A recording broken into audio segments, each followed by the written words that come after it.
Svidelo vam se to ili ne, deca koriste pametne telefone za pristup društvenim mrežama.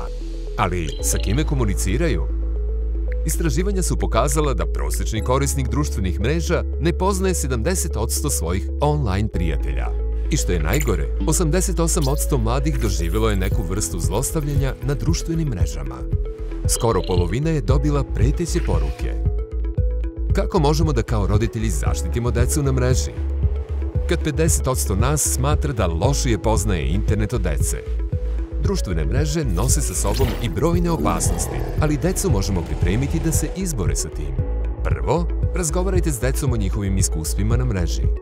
Treba da znaju da postoje razni sajber nasilnici. Podstaknite decu da slobodno kažu ako ih neko maltretira na mreži, ali da nikako ne reaguju direktno. Umesto toga nasilnika treba ignorisati ili blokirati. Ako se maltretiranje nastavi, nasilnika treba prijaviti nadležnim organima.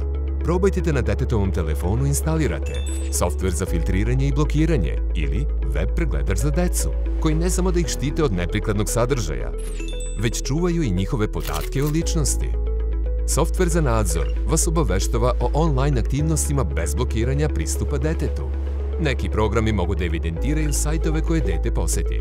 Drugi upozoravaju pri poseti određenih sajtova.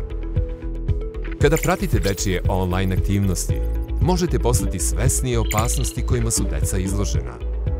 Moderni roditelji treba da štite decu, kako u stvarnom svetu, tako i u virtuelnom.